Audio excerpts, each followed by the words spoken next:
Speciality এটা হচ্ছে, এটা কিন্তু একটা রোড কার না, this is basically race car. That's where the speciality comes in, because বাংলাদেশে কিন্তু রেস কার তৈরি হয় না। আর বাংলাদেশের রেসিং সিনেও যদি দেখেন, বাংলাদেশে কিন্তু এরকম সেগমেন্টের কোনো কার তৈরি হয় না। বাংলাদেশে যেগুলো হয় সেটা হচ্ছে আপনি ইদার প্যাসেঞ্জার কার কিনবেন, আর আপনার যদি অনেক টাকা থাকে আপনি পোর্শ, ল্যাম্বরগিনি এগুলো আনবেন, এনে বাংলাদেশে চালাবেন। বাট আপনি বাংলাদেশে একটা রেস কার বানায় এই রেস কার নিয়ে হচ্ছে বাইরে পার্টিসিপেট করবেন, এই জিনিসটা বাংলাদেশে হয় না, except formula student competition, one of the team আর কি। কতজন মিলে এটা নিয়ে কাজ করেন আপনি? যেমন আমাদের টিমে হচ্ছে আমরা আইইউটির ইসলামিক ইউনিভার্সিটি অফ টেকনোলজি, আমাদের টিমে রয়েছে 60 জনের মতো টিম মেম্বার। বিকজ এই গাড়িটা বানাতে হচ্ছে আমাদেরকে টিম মেম্বারগুলোকে ডিভাইড করতে হয়। যেমন একটা টিম আপনার চ্যাসি বানাবে, একটা টিম আপনার ইঞ্জিন অ্যান্ড ড্রাইভ ট্রেনের কাজ করবে, আরেকটা টিম আপনার স্টিয়ারিং সিস্টেম বানাবে, আরেকটা টিম আপনার সাসপেনশন ডিজাইন করবে, ডেভেলপ করবে। সো এরকম 4-5টা টিমের মতো থাকে, 4-5টা টিমে ভাগ করে দেন হচ্ছে আমাদেরকে পুরো একটা টিম দাঁড়া করাতে হয়। আসসালামু আলাইকুম, আমি Ajmer Hasan gym, team member from formula IUT and IoT Automobile Society. So Formula IoT is a project of IoT Automobile Society. So basically আপনারা হয়তো Formula 1 এর নাম শুনেছেন, and this is Formula Student. So Formula Student is basically the student version of Formula 1, and আমরা যেটা করি সেটা হচ্ছে আমরা Formula 1 এর স্টুডেন্ট ভার্সন কার বানাই, দেন হচ্ছে এই গাড়ি নিয়ে আপনার ফর্মুলা স্টুডেন্ট কম্পিটিশন হয় ইউকে, জাপান এবং অন্যান্য কান্ট্রিতে। আমরা নিজেদের দেশেই আমরা এই গাড়িটা তৈরি করি, দেন হচ্ছে আমরা সেই গাড়ি নিয়ে যে দেশে কম্পিটিশন হয় সেখানে পার্টিসিপেট করি। সো এটা হচ্ছে কমপ্লিটলি আমাদের নিজেদের তৈরি করা গাড়ি। আমরা এই গাড়ির কাজ শুরু করেছিলাম 2020 সালে, অ্যান্ড আজ 2025। সো গত কয়েক বছরে আমরা বিভিন্ন কম্পিটিশনে পার্টিসিপেট করেছি। এর মধ্যে আছে হচ্ছে formula Bharat 2022, 2023 and formula imperial, and in future ইনশাল্লাহ এই বছর 2025-এর সেপ্টেম্বর আর অক্টোবরের দিকে we will participate in formula China, FS China.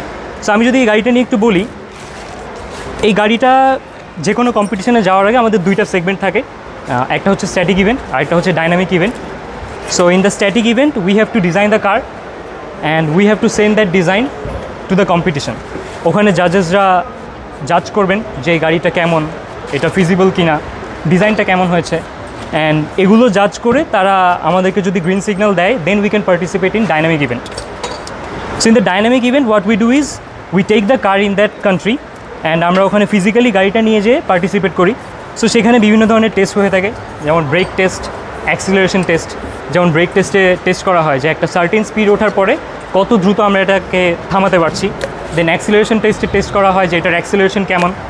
দেন আরও অনেক টেস্ট রয়েছে, যেমন টিল টেস্ট, আমার ডিজাইন অনুযায়ী আমার ফুয়েল লিক হচ্ছে কিনা কোথাও থেকে। সো এই টেস্টগুলো হচ্ছে ডাইনামিক ইভেন্টের পার্ট। কোন কোন দেশে আপনি? আমরা পার্টিসিপেট করেছি ফর্মুলা ভারত, এটা হচ্ছে ইন্ডিয়াতে হয়ে থাকে। ফর্মুলা ইম্পেরিয়াল এটাও ইন্ডিয়াতে হয়ে থাকে, অ্যান্ড নেক্সটে আমরা পার্টিসিপেট করবো হচ্ছে চায়নাতে, সেটা হচ্ছে ফর্মুলা চায়না। এটা এই বছরের সেপ্টেম্বরে পার্টিসিপেট করব। বাংলাদেশে হচ্ছে জেনারেলি ইঞ্জিনিয়ারিং ইউনিভার্সিটি স্টুডেন্টস যারা আছে তারা বেসিক্যালি এই কম্পিটিশনগুলো করে থাকে। যেমন AUST, Ahsanullah university of science and technology, ওরা করছে, কুয়েট, রুয়েট করছে, নতুন নতুন কিছু টিম আসছে, যেমন আইইউবি আছে, এমআইএসটি করছে, আমরা হচ্ছে IUT Islamic university of technology আমরা করছি। আমরা দেখেন প্রজেক্টটা যখন শুরু হয় তখন বেসিক্যালি যখন আমরা স্পন্সরদের কাছে অ্যাপ্রোচ করি, তারা বলে যে গাড়িটা বানাও, কিংবা এটা ফিজিবল কিনা, আদৌ তোমরা এটা বানাতে পারবা কিনা। সো একটা কোয়েশ্চেন থাকেই।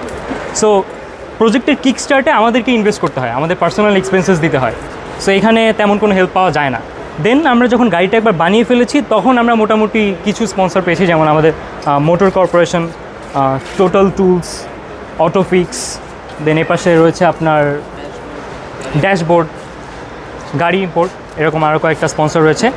But the main problem is আমরা মেইন প্রবলেম যেগুলো ফেস করি সেগুলো হচ্ছে আমাদের যে জিনিসগুলো বাংলাদেশে অত অ্যাভেলেবল না। ফর এক্সাম্পল আমাদেরকে ইঞ্জিনটা আনতে হয়েছে ইন্ডিয়া থেকে। সো আমরা ইন্ডিয়া থেকে KTM Duke 390 ইঞ্জিন এনেছি। সো এটা বেশ লেন্দি প্রসেস, প্লাস এখানে অনেক টাকা পয়সার ব্যাপার আছে।